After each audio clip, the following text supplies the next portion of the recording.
কোরআনুল কারীমের মধ্যে আছে নবীজি সাল্লাল্লাহু আলাইহি সাল্লাম জীবনে একবার একজন অন্ধ সাহাবী নবীজির কাছ থেকে দিন শিখতে আসছে।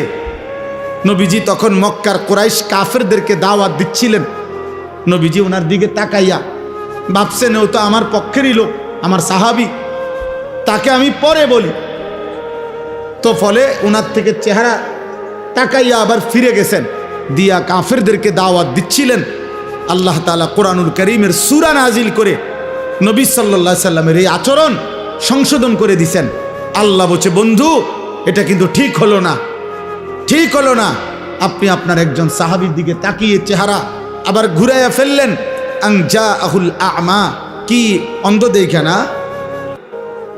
আল্লাহ বলতে কি ঘটনা, কি সে অন্ধ দেখা? নবীজিকে বলতেছে, নবীজিকে, আপনার কাছে একজন অন্ধ আসছে, আপনি তাকে অন্ধ মনে করে ফেরত দিলেন, মূল্যায়ন করলেন না। কাজটা কি করলেন?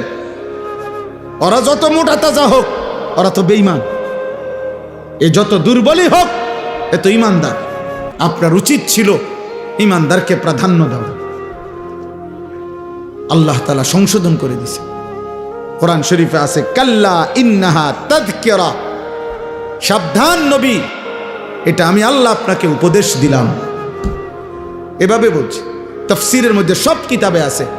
এই অন্ধ সাহাবীকে এরপরে নবী সাল্লাল্লাহু আলাইহি সাল্লাম যখনই দেখতেন আসতেছে, হযরত আব্দুল্লাহ ইবনে উম্মে মাকতুম রাদিয়াল্লাহু তাআলা আনহু, উনারে দূরে থাকতেই নবীজি সাল্লাল্লাহু আলাইহি সাল্লাম আগের থেকেই কথা বলতেন, মারহাবান, আহলান সাহলান, স্বাগতম, তুমি আসো, আগে তোমার কথা, পরে অন্য কথা, তোমার কথা কম, এইভাবে বলতেন।